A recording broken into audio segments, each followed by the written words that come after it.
It was 30 minutes after midnight on June 17, 1972, when Frank Wills, a security guard patrolling the parking garage at the Watergate office complex in Washington, noticed masking tape covering locks on a stairwell door.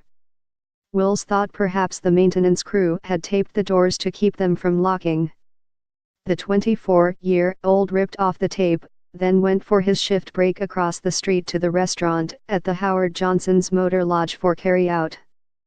A little more than an hour later, Wills was making another round, when he noticed the tape had reappeared.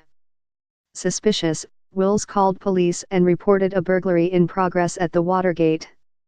The guard, who worked the midnight to 7 a.m. shift for $80 a week, had discovered what would become the biggest political corruption scandal in U.S.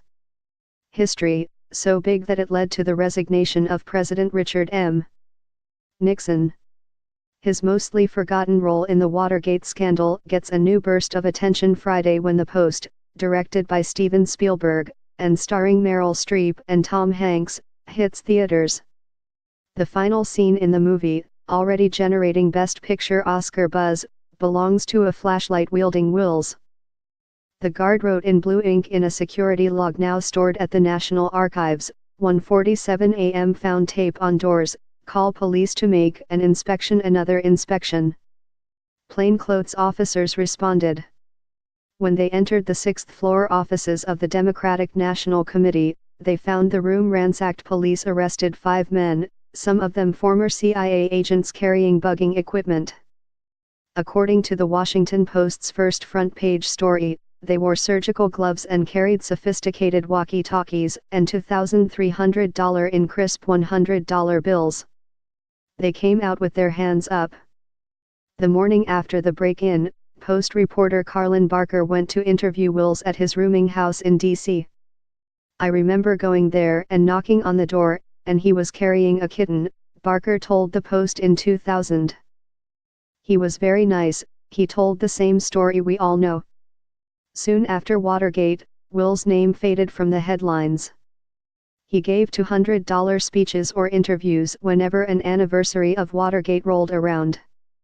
But he would never profit, as did other players in the Watergate scandal, even those convicted.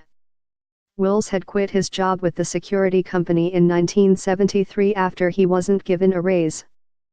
He encountered difficulty finding work and was convinced he was being blackballed in Washington. "I don't know if they are being told not to hire me or if they are just afraid to hire me," he told the Post. In an interview this week, former Post reporter Bob Woodward said Wills deserved credit for alerting police. "Being a security guard can be boring and routine, and he's somebody who stepped up to the plate and said something is not right," Woodward said. Instead of hesitating, he called the police right away. He didn't call some supervisor. Not a lot of people would have done that. Would there have been a Watergate scandal had he not found the taped lock? It would not have been a Watergate that way, Woodward said. But Nixon and his crew were up to so much, there might have been another vehicle for disclosure.